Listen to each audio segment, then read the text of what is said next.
दोस्तों, रोचक जानकारी पाने के लिए चैनल को सब्सक्राइब करें और बेल आइकन को जरूर बजाएं। आज हम जानेंगे एक ऐसे महान पुरुष के बारे में जिन्होंने पूरी दुनिया को भारत की संस्कृति और ज्ञान का पाठ पढ़ाया। जी हाँ, बिल्कुल सही समझे, मैं बात कर रहा हूँ स्वामी विवेकानंद जी की। उनके जीवन की जितनी भी घटनाओं के बारे में आप पढ़ लो कम है, और साथ ही उनके जीवन से जुड़े किस्से बार बार पढ़ना और सुनना अच्छा लगता है। उनके बारे में बात करते समय शायद कोई भी बोर नहीं हो सकता। आई होप आप भी बोर नहीं होंगे, ये वीडियो पूरा देखेंगे।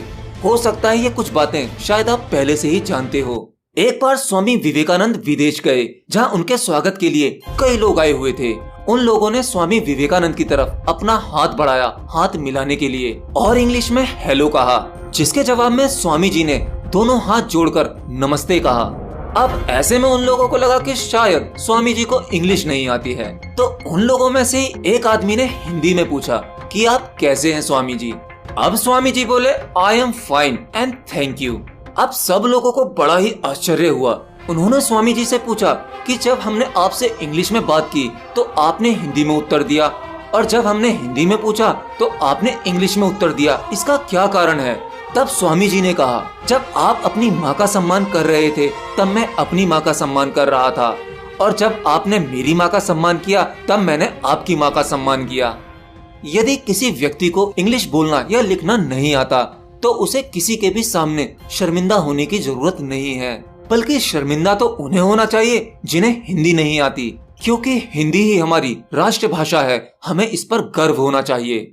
चलिए आप बताइए, क्या आप कोई ऐसा देश जानते हैं जहाँ के सरकारी काम उनकी राष्ट्रभाषा को छोड़कर किसी और भाषा में होते हों या फिर इंग्लिश में होते हों? यहाँ तक कि जो विदेश मंत्री या व्यापारी हमारे देश में आते हैं वो अपनी भाषा का ही प्रयोग करते हैं और स्पीच भी अपनी ही भाषा में देते हैं। फिर उनकी बात को हमारी भाषा में या तो इंग्लिश भाषा में अनुवाद करके समझाया जाता है। जब वो अपनी भाषा नहीं छोड़ते तो हमें हमारी राष्ट्रभाषा हिंदी को छोड़कर इंग्लिश में काम करने की क्या जरूरत है? एक दूसरी घटना, एक बार जब स्वामी विवेकानंद जी विदेश गए तो उनका भगवा वस्त्र और पगड़ी देखकर लोगों ने पूछा, आपका बाकी सामान कहाँ है? स्वामी जी बोले, बस यही सामान है। तो कुछ लोगों ने व्यंग किया, उनका मजाक उड़ाया, अरे ये कैसी संस्कृति है आपकी, तन पर केवल एक भगवा चादर लपेट रखी है, कोट पतलून जैसा कुछ भी नहीं पहना हुआ है। इस पर स्वामी विवेकानंद जी मुस्कुराए और बोले, हमारी संस्कृति आपकी संस्कृति से भिन्न है। आपकी संस्कृति का निर्माण आपके दर्जी करते हैं, जबकि हमारी संस्कृति का निर्माण हमारा चरित्र करता है।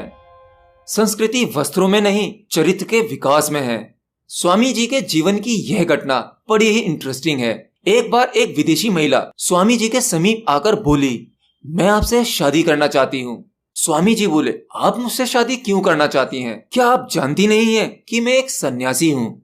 फिर वो महिला बोली, मैं आपके जैसा ही गौरवशाली, सुशील और तेजस्वी पुत्र चाहती हूँ, और ये तब संभव होगा जब आप मुझसे शादी करेंगे। फिर विवेकानंद बोले, हमारी शादी तो संभव नहीं है, परंतु हाँ, एक उपाय जरूर है। औरत ने झट से कहा, क्या? विवेकानंद ने उत्तर दिया, आज से मैं ही आपका पुत्र बन जाता हूँ और आप मेरी माँ बन जाओ। आपको मेरे रूप में मेरे ही जैसा एक बेटा मिल जाएगा। फिर वह औरत तुरंत विवेकानंद जी के चरणों में गिर गई और बोली, आप साक्षात ईश्वर के रूप हैं। इसे कहते हैं पुरुषास्त्र। जाते जाते एक घटना की बात और करता हूँ। एक बार स्वामी विवेकानंद जी अमेरिका में एक सम्मेलन में भाग ले रहे थे। सम्मेलन के बाद कुछ पत्रकारों ने उनसे भारत की नदियों के बारे में एक प्रश्न पूछा। पत्रकार ने पूछा, स्वामी जी आपके देश में किस नदी का जल सबसे अच्छा है? स्वामी जी का उत्तर था, यमुना का जल सभी नदियों के जल से अच्छा है। फिर पत्रकार ने पूछा, स्वामी जी आपके देशवासी तो बोलते हैं कि गंगा का जल सबसे अच्छा है, तो फिर जानते हो स्वामी जी का क्या उत्तर था? कौन कहता है गंगा नदी है? गंगा हमारी माँ है और उसका नीर जल नहीं अमृत है। यह सुनकर वहां बैठे सभी लोग स्तंभ रह गए और स्वामी जी के सामने निरुत्तर हो गए।